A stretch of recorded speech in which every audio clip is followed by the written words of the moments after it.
भविष्य की कल्पनाओं पर आधारित एक मूवी जिसका नाम है द पैसेंजर। मूवी 2016 में रिलीज़ हुई थी और इसमें हमें लव और फैंटेसी भर भर के देखने को मिलेगी।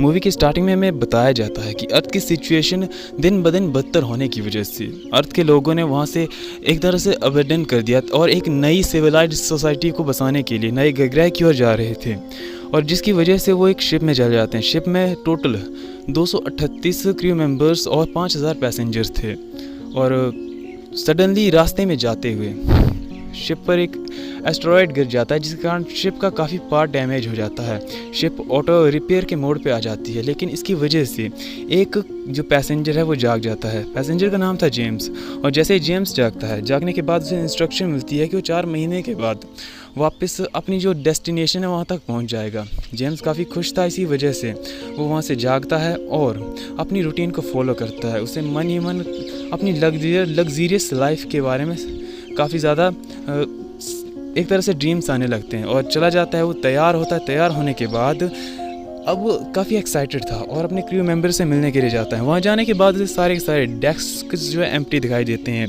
जो एक एंड्रॉयड सॉफ्टवेयर एक्टिवेट हो जाता है जो अब अर्थ की सिचुएशन के बारे में समझाता है। साथ ही वो अब बताता है कि वो फाइनल डेस्टिनेशन में कब तक पहुँचेंगे। जेम्स काफ़ी ज़्यादा क्यूरियस था। वो बताता है कि उसके बाकी के साथी कहाँ पर है, लेकिन वो एंड्रॉयड बताती है कि यहाँ पर 5000 पैसेंजर्स हैं, तो अब वो सभी हमारे आसपास ही हैं। जेम्स को लग जाता है पता कि इससे मुझे कोई आंसर नहीं मिलने वाला। इसी वजह से वो अब आंसर ढूंढने की कोशिश करने लगता है। वो क्रू मेंबर के पास जाता है, लेकिन उसके पास एक्सेस नहीं था उनके रूम में एंटर करने का। इसी वजह से वो अब हताश होकर वापस चला आता है। रास्ते में आने के बाद उसे जो व्यू दिखाई देता है वो काफ़ी ज़्यादा अमेजिंग था, और यहाँ पे उसे एक बात भी पता चलती है कि वो अपनी डेस्टिनेशन से अभी 90 साल दूर है, और किसी टेक्निकल फॉल्ट की वजह से वो जाग चुका है। वो मैसेज भेजने की कोशिश करता है, लेकिन उस मैसेज का रिप्लाई आने में करीबन 55 साल का समय लग सकता था, और जेम्स अब थक हार कर अब कोशिश करने लगता है कि किसी तरह से उस दरवाजे को तोड़ सके जहाँ पर क्रू मेंबर रहा करते हैं। हालांकि जब उसे एक वेटर दिखाई देता है, एक बार में एक आदमी दिखाई देता है, वो काफ़ी खुश हो जाता है। लेकिन वहाँ जाने के बाद उसे पता चलता है कि वो एक एंड्रॉयड है जिसका नाम था ऑर्थर, और ऑर्थर से बात करने पर उसे पता चलता है कि वो अकेला रह चुका है। और ऑर्थर कहता है कि ये सब मुमकिन नहीं है, उसे इस बारे में कुछ पता नहीं है। अब वो अगले दिन जस्ट जागता है।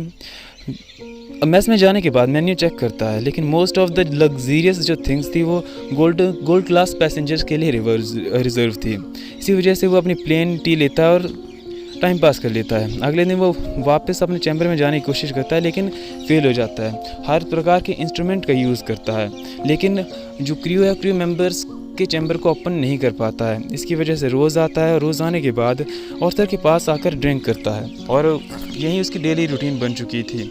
अब वो किसी तरह से गोल्ड क्लास के जो कुछ एक कैबिन से उन्हें ओपन कर लेता है। वहाँ जाके खेलता है, खेलता है, गेमिंग करता है, साथ में मूवीज़ वगैरह एंजॉय करता है। लेकिन अगेन उसकी लाइफ फिर से बोर होनी स्टार्ट हो जाती है। वो एक रूम में जाता है जहाँ पर एक एस्ट्रोनॉट सूट था, जिसे लगाने के बाद वो बाहर जाता है। वो एक ऐसा अकेला लिविंग बीइंग था जो इस चीज़ को एक्सपीरियंस कर रहा था। बाहर का एक्सपीरियंस काफ़ी अमेजिंग था। इसके बाद वो वापस आ जाता है। वापस आने के बाद अब वो सूट को उतार देता है, और सूट उतारने के बाद वो बिना सूट के अब शिप से बाहर जाने का डिसाइड करता है, लेकिन एंड मोमेंट पे अपना डिसीजन बदल देता है और दौड़ता हुआ वापस आ जाता है।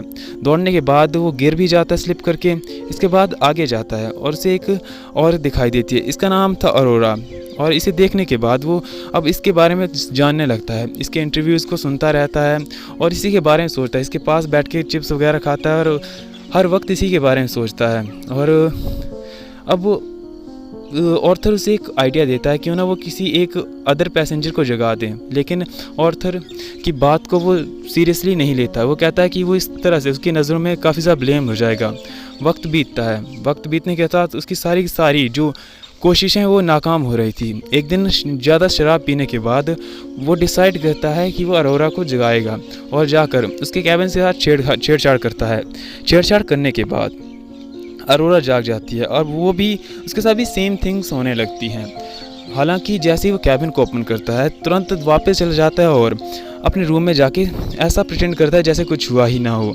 इसके बाद वो काफ़ी ज़्यादा शेम फील करता है, ऑर्थर के पास जाके कहता है कि वो इस मैटर में अरोरा को कुछ ना कहे।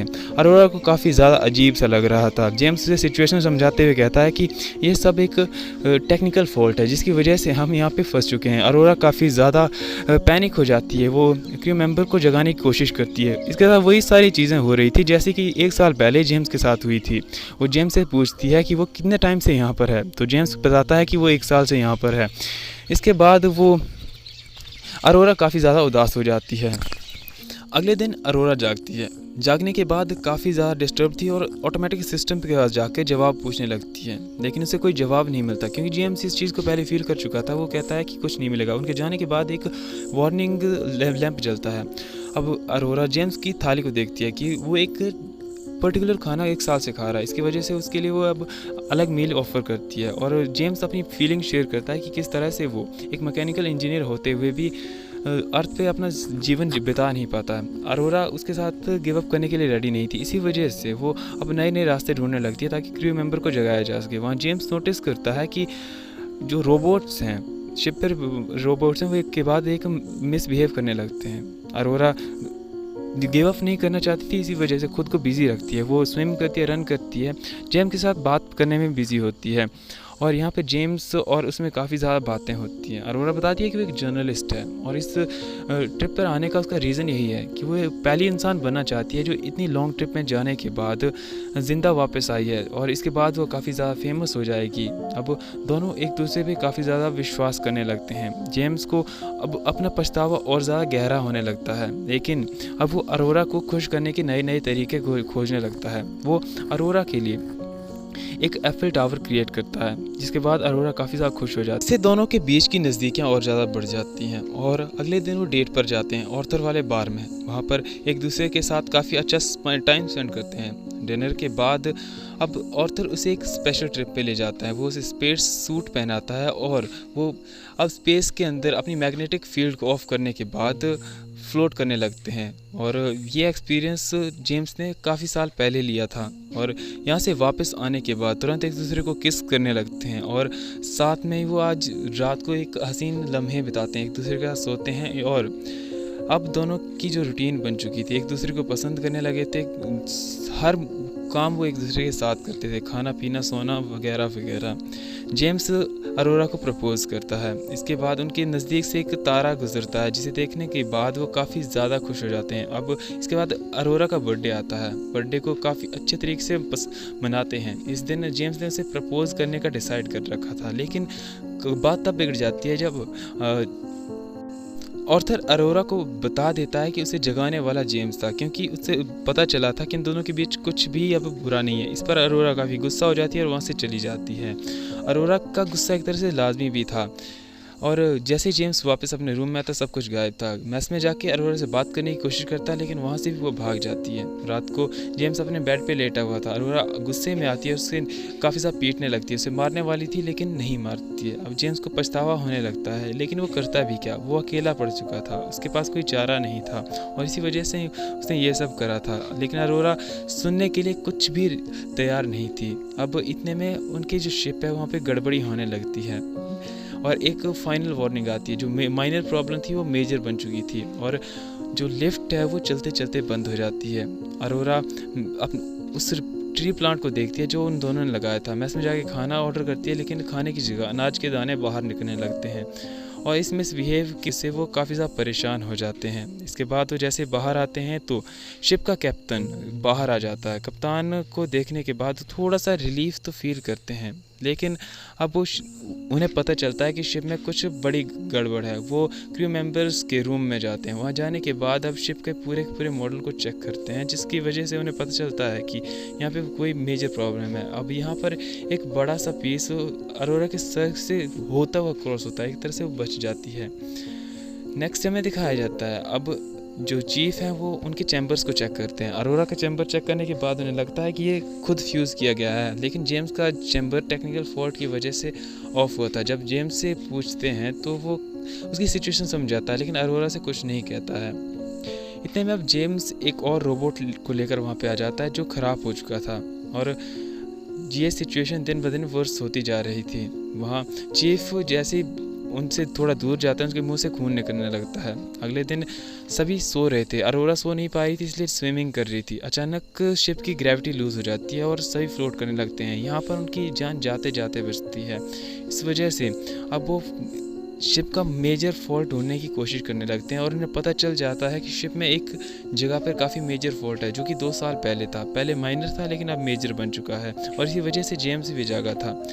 अब उस फॉल्ट को ठीक करने के लिए अरोरा और जेम्स की मदद मांगते हैं और चले जाते हैं शिप के उस हिस्से में जहाँ पर ये मेजर फॉल्ट था। वहाँ जाने के बाद चीफ एकदम से बेहोश हो जाते हैं और वो शिप की मेडिकल फैसिलिटी में जब चेक करते हैं तो उन्हें पता चलता है कि चीफ की हालत काफ़ी ख़राब है और वो अब बच नहीं सकते हैं। वो अरोरा और जेम्स को बुलाते हैं, जेम्स को अपना बैज देते हैं जिसके थ्रू वो पूरी की पूरी शिप को कंट्रोल कर सकता था और वो कहता है कि शिप को बचा लेना। इसके बाद वो मर जाता है। अचानक से शिप में लाल लाइट चलने लगती हैं और अब अरोरा और जेम्स दौड़ पड़ते हैं ताकि शिप को बचाया जा सके और शिप में जितने भी रोबोट्स है वो मिसबिहेव करने लगते हैं। जेम्स आर्थर को दोबारा से रीस्टार्ट करता है जिससे वो ठीक हो जाता है। अब वो फाइनल डेस्टिनेशन की ओर चल जाते हैं और उन्हें पता चल जाता है कि मेजर फॉल्ट कहाँ पर है और यहाँ पर वो एक टाइम पे मरते मरते बच जाते हैं। शिप में एक होल हो जाता है जिसके कारण एयर प्रेशर की वजह से सारे के सारे बाहर की ओर खींचे चले जाते हैं। वो एक लिक्विड मैग्नेट के थ्रू उस होल को बंद कर देता है जिसके कारण थोड़ा सा रिलीफ महसूस करता है।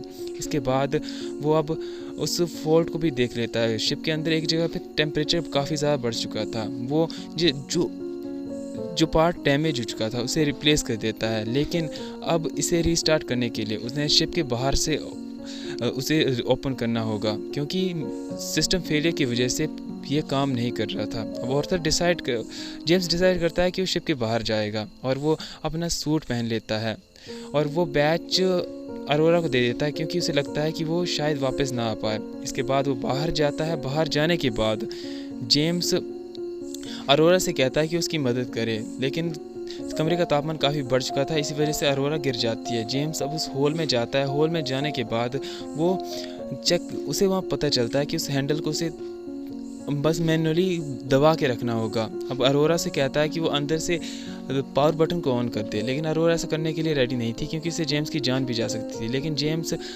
हज़ारों लोगों की जान का वास्ता देता है, लेकिन टेम्परेचर के प्रेशर की वजह से जेम्स के सूट पे जो रस्सी लगी थी वो टूट जाती है। अरोरा दौड़ते हुए जाती है ताकि जेम्स को बचाया जा सके। वो अपना सूट पहनती है और बाहर चली जाती है। जेम्स की रस्सी शिप से टूट चुकी थी, लेकिन अरोरा एक टाइम पे लगता है कि वो जेम्स को खो देगी, लेकिन उसके सूट की रस्सी उसके हाथ में आ जाती है और उसे खींच के वापस ले आती है। वापस लाने के बाद वो उसे उस मशीन में डाल देती है और एकदम से सारे ऑर्डर दे देती है, जिसके कारण किसी तरह से वो जेम्स को रिवाइव कर लेती है। क्योंकि उसके पास चीफ का ब्रेसलेट था, इसी वजह से वो सारी अथॉरिटी से मिल जाती है और जेम्स रिवाइव हो जाता है।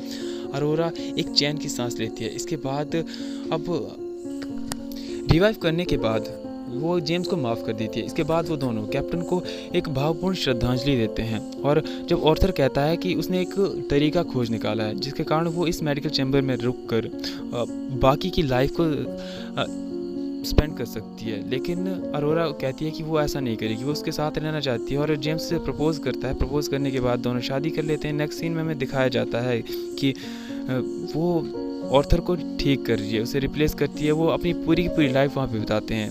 90 साल के बाद का सीन दिखाया जाता है। शिप मेंबर जब वापस जागते हैं, जागने के बाद देखते हैं कि एक पेड़ वहाँ पे लग चुका है और उस पेड़ पे एक मैसेज लिखा हुआ था। अरोरा और जेम्स ने जो फील करा था वो सब कुछ वहाँ पे लिखा हुआ था और ये देखने के बाद क्रू मेंबर काफ़ी ज़्यादा हैरान था और यहीं पे मूवी यहाँ पे समाप्त हो जाती है।